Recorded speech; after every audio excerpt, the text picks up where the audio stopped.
आसतु आज जानिबा मनीष शरीर अंग प्रत्यंग विषय। प्रथम प्रश्न, मनीष जीवन पाई सबुठारु आवश्यक कौन? ए पानी, बी वायु, सी खाद्य, डी उपरोक्त समस्त।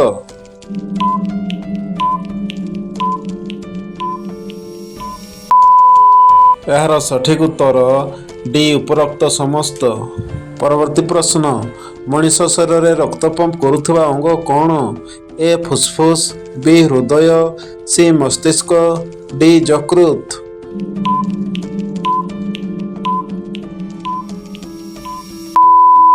यार सठिक उत्तर बी हृदय।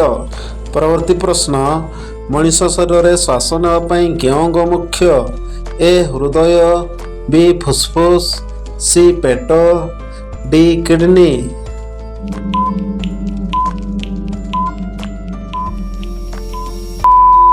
यार सठिक उत्तर बी फुसफुस। परवर्ती प्रश्न, मनीषर शरीर नियंत्रण केंद्र कौन? ए हृदय, बी मस्तिष्क, सी फुसफुस, डी चर्म।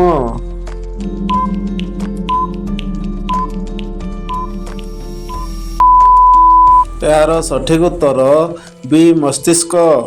परवर्ती प्रश्न, मनीष शरीर सबुठारु बड़ अंग कौन?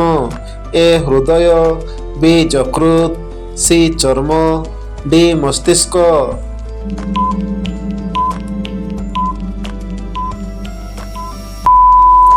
यार सठिक उत्तर सी चर्म। परवर्ती प्रश्न, सुस्थ जीवन पाई कौन आवश्यक? ए संतुलित खाद्य, बी पर्याप्त निद्रा, सी शारीरिक कार्यकलाप, डी उपरोक्त समस्त।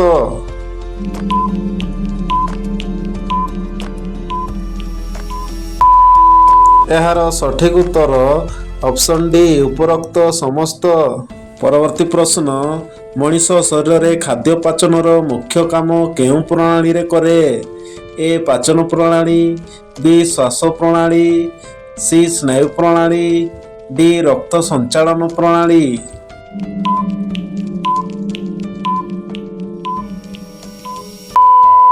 यार सठिक उत्तर ऑप्शन ए किडनी। परवर्ती प्रश्न, सुस्थ जीवन पाई पानी काहींकी जरूरी? ऑप्शन ए शरीर को हाइड्रेट रखे, ऑप्शन बी शरीर तापमात्रा नियंत्रण रे सहायता करे, ऑप्शन सी शरीर विभिन्न कार्य रे सहायता करे, ऑप्शन डी उपरोक्त समस्त।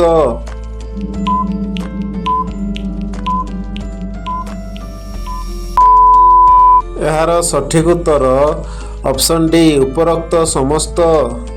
परवर्ती प्रश्न, भल जीवन पाई सबुठारु भल अभ्यास कौन? ऑप्शन ए सुस्थ खाद्य खाइबा, ऑप्शन बी नियमित व्यायाम करिबा, ऑप्शन सी पर्याप्त निद्रा नेबा, ऑप्शन डी उपरोक्त समस्त।